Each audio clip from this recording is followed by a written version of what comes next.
Bonjour à toutes et à tous et bienvenue dans un nouvel épisode de Semaine de foot. Cette semaine, on va traiter 3 sujets, la Coupe de France, Manchester City et la question de la semaine qui va concerner Neymar et le Paris Saint-Germain. On y va, c'est parti, premier sujet. Donc la Coupe de France avec 2 équipes de nationales qui sont qualifiées pour les demi-finales, c'était plus arrivé depuis 2012 et la finale de Queville notamment, qui était un club amateur. Attention, l'homme que vous voyez à l'écran va dire une énorme connerie. Et là, on voit que Avranches, C'est non. Les herbiers.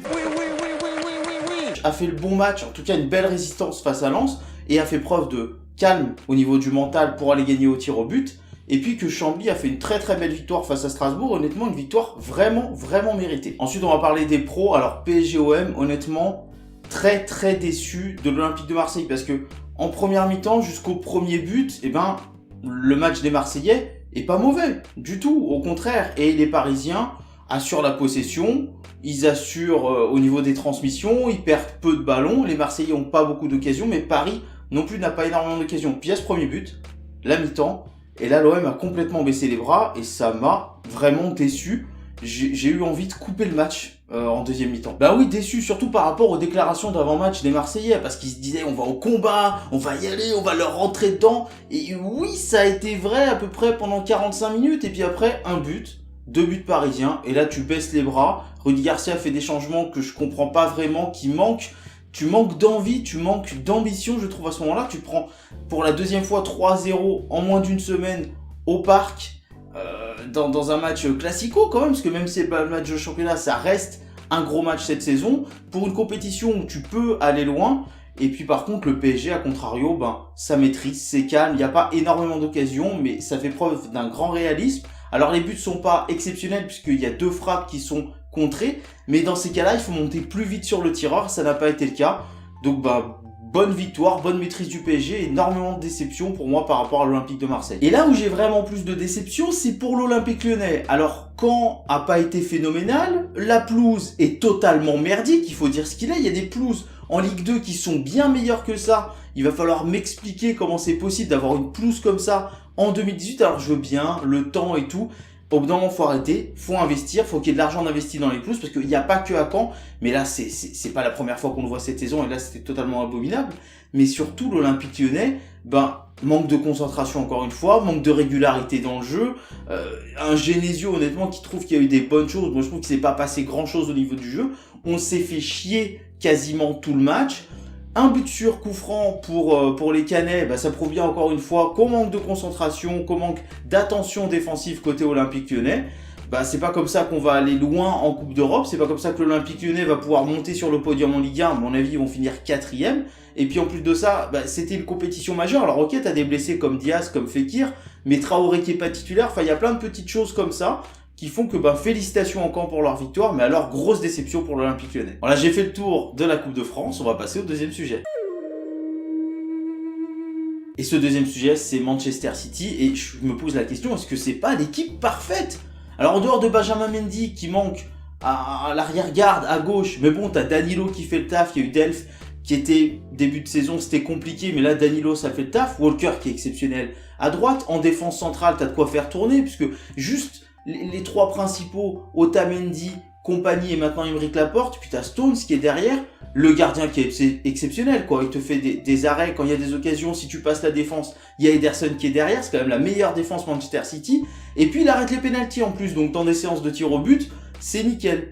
Et puis ce milieu de terrain qui est magnifique avec Fernandinho que j'adore, qui est monstrueux à la récupération.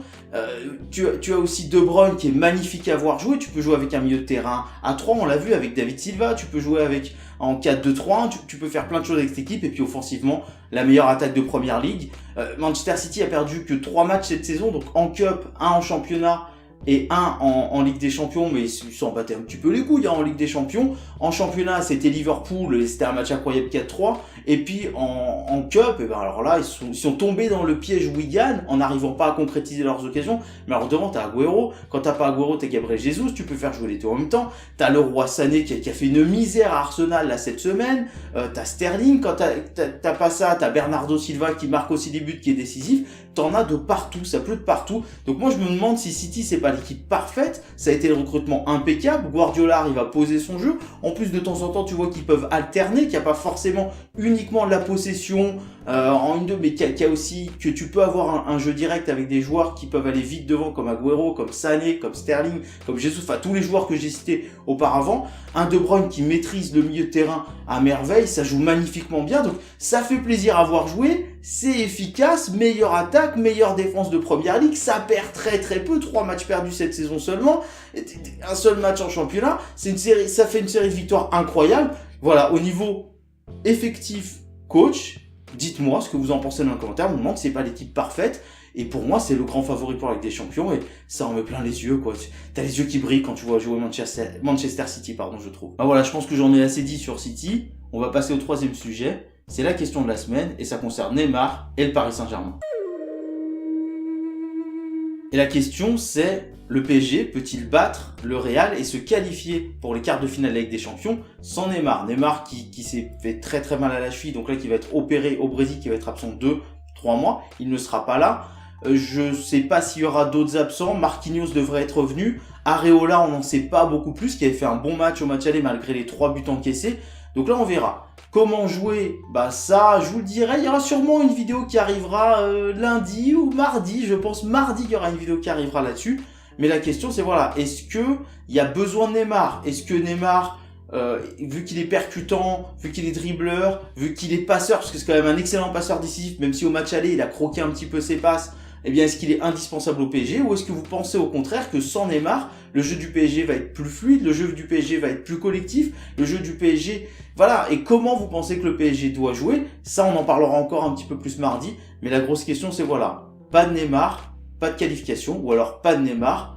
T'inquiète, le PSG a l'effectif pour, ils vont se qualifier contre le Real Madrid. Bah voilà, la vidéo est terminée, hein. Vous savez, si ça vous a plu, vous savez ce que vous avez à faire. Mais surtout, partagez la vidéo au plus grand nombre sur les réseaux sociaux, dans la vie, parce que voilà, j'aime bien quand en commentaire on peut discuter et surtout ça amène plus de monde et en live c'est intéressant parce qu'on peut discuter avec vous, on peut échanger. Je vous rappelle que je live le lundi de 18h30 à 20h et qui a comme invité Corentin de WeSportFR, vous avez le lien de WeSportFR dans la description, et Typhoon du Café du Commercial, vous avez le lien de son Twitter dans la description, et le mercredi où on est ensemble, vous et moi, face à face, vous posez vos questions, vous faites vos interventions, vous faites vos commentaires, on parle de tout, c'est une libre antenne foot, et là, voilà, c'est à partir de 19h, 20h, en gros, hein, on est là pendant 1h, 1h30, 19h, 20h, on fait en gros. Voilà, vous avez aussi dans la description les autres partenaires, faites-vous plaisir, Footy Case, la boîte à surprise, vous avez les réseaux sociaux, mes réseaux sociaux qui sont dans la description, et puis je vous invite, bien entendu, à partager la chaîne, à vous abonner, à dire aux gens de s'abonner, qu'on soit de plus en plus nombreux, et que mon foot à voix devienne notre foot à nous.